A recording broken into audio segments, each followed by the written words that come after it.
Hi everyone, welcome back to my channel. I am Riddhima और मैं देख के आ गई हूँ कपिल शर्मा की नई फिल्म किस किस को प्यार करूं 2। तो इस फिल्म की रिलीज से एक दिन पहले ना इसकी एक स्पेशल स्क्रीनिंग हुई थी जिसपे काफी सारे एक्टर्स और काफी सारे कंटेंट क्रिएटर्स को बुलाया गया था और उनमें से काफी सारे लोगों ने इसे अपने सोशल मीडिया पर भी प्रमोट किया था। तो इस फिल्म की हाइप बिल्डअप करने के लिए इन्होंने कोई कसर नहीं छोड़ी है, but let's see if we liked it और नॉट। तो एक्चुअली इस फिल्म का फर्स्ट पार्ट 2015 में आया था और उस टाइम कपिल शर्मा का एक अलग ही क्रेज था। हर कोई अपनी फैमिली के साथ कॉमेडी नाइट्स विद कपिल देखता था and everybody used to love it. तो उसी टाइम पर आई ये फिल्म और इसका क्रेज भी बहुत ज्यादा था।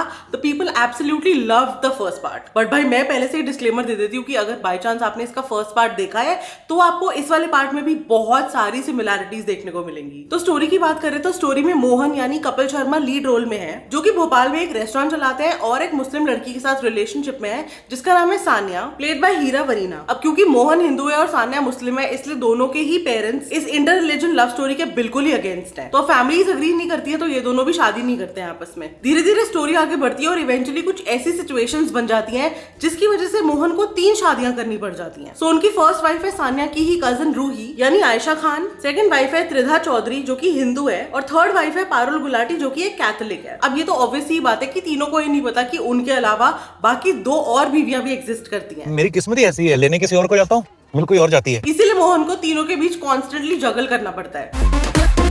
तो अब वो इन तीनों वाइफ्स और उनकी फैमिलीज को कैसे मैनेज करता है और उसी सब में क्या क्या क्योस फैलता है, ये सब देखने को मिलेगा आपको इस फिल्म में। 3 बीवियां, एक मेरी बीवी, एक आपकी, तीसरी मेरे बाप की। But you know there is one more twist. Apart from the 3 wifes, वो जो फर्स्ट वाली मुस्लिम गर्लफ्रेंड थी वो अभी भी उनकी गर्लफ्रेंड है। ये सब क्या देखना पड़ रहा है? अच्छा है मैं अंधा हूँ। सो टू बी वेरी ऑनेस्ट, मुझे ये पूरी स्टोरी काफी फास्ट, काफी अनरियल और काफी ज्यादा सिली लगी। अनरियल इसलिए कि भाई ऐसा कैसे हो सकता है कि एक इंसान की 3 बीवियां हैं और तीनों में से किसी को जरा सा भी शक नहीं है कि भाई ये बंदा पूरा टाइम गायब कहाँ रहता है या फिर हर टाइम एक्सक्यूजेस क्यों देता रहता है, and that too when they live in the same building. How are they also calm and understanding यार। और वैसे पूरी स्टोरी में जबरदस्ती के इतने ट्विस्ट एंड टर्न्स डाले हुए हैं जिसका कोई मतलब और सिरपैर ही नहीं है। ऐसा लगेगा बिना बात के स्टोरी को कॉम्प्लिकेट किया हुआ है। डायलॉग्स पूरी फिल्म में ओवरऑल देखो ठीक ठाक ही है, लेकिन मुझे लगता है काफी ज्यादा स्लो थी फिल्म। और कॉमेडी भी कहीं कहीं अच्छी है, बाकी ज्यादातर जोक्स लैंड ही नहीं करते हैं। नमस्ते दादा, ये कटोरा बनियान में छुपाओ इसको। But again what good is a Kapil Sharma movie if there is no comedy in it. और मुझे तो भाई ये भी बहुत गलत लगा कि एंड में मोहन को एज अ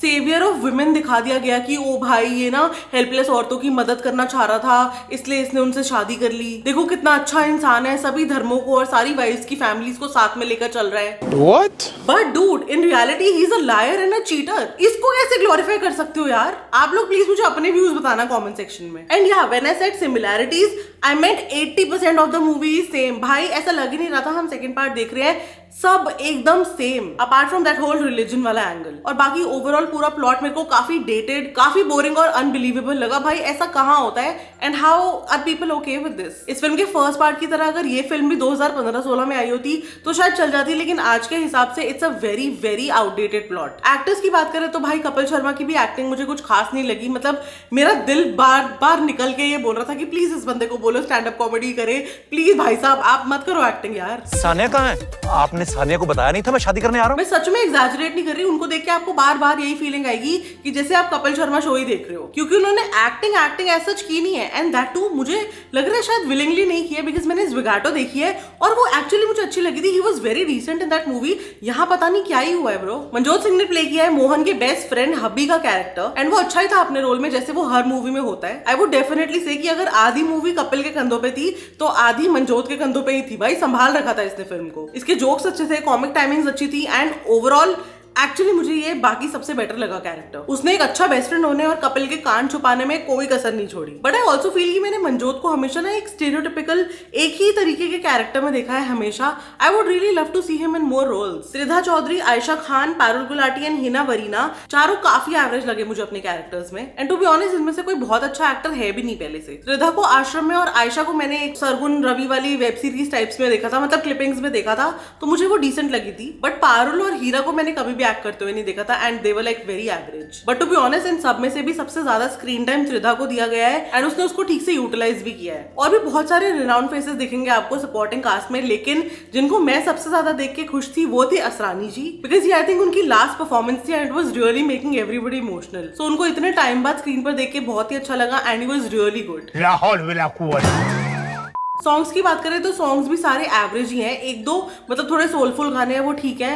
हनी सिंह वाले मुझे काफी ज्यादा मतलब ऐसे ओवर द टॉप लगे गाने, ऐसा कोई स्पेसिफिकली स्टैंड आउट करने वाला गाना नहीं है। इस फिल्म का फर्स्ट पार्ट अब्बास मस्तान ने डायरेक्ट किया था एंड ये वाला पार्ट भी अब्बास मस्तान के मैनर के अंडर ही अनुकल्प गोस्वामी ने डायरेक्ट किया है। And rather story, screen play और डायलॉग्स तीनों ही अनुकल्प गोस्वामी के हैं। So now you know who is the man behind it and आपको किसको ब्लेम करना चाहिए। वैसे कि आपने नोटिस किया है कि इस साल कितनी ज्यादा फिल्मों के सीक्वल्स आए हैं, बिकॉज आई थिंक इनके पास नए कॉन्सेप्ट अब बचे नहीं है एंड इनको लगता है कि भाई पहले वाले फ्रेंचाइज के नाम पे नई मूवी को सेल करना काफी इजी हो जाएगा, सो यही कर लेते हैं। भाई मेरे को सही में लगता है कि Bollywood is really doomed for good, because आप खुद देखो दे दे प्यार दे 2, सन ऑफ सरदार 2, मस्ती 4 एंड देन दिस, सारी एक से बढ़ के एक खराब फिल्म है यार। सो ओवरऑल 2 घंटे और 24 मिनट का इस पूरी फिल्म का रन टाइम है। इसके अलावा ये मूवी फैमिली फ्रेंडली है एंड कॉमेडी भी कहीं कहीं डिसेंट है, ठीक है, but there is absolutely nothing wow about this film जिसको देख के आपको लगेगा कि भाई चलो बहुत अच्छा हुआ हमने ये फिल्म देखी। लेकिन फिर भी अगर आपको पैसे और टाइम एकदम कैजुअली ऐसे वेस्ट करना है, आग लगाना है पैसे में, तो आप डेफिनेटली जाओ यार देखने के लिए, कोई आपको नहीं रोकेगा। बट मैं तो डेफिनेटली आपके पैसे बचवाना ही चाहूंगी ना, तो मैं तो यही बोलूंगी कि भाई ओटीटी पे आने का वेट कर लो, वो ही ज्यादा बेटर रहेगा। क्या करोगे थिएटर जाके? तो मुझे तो देखो काफी बिलो एवरेज लगी ये फिल्म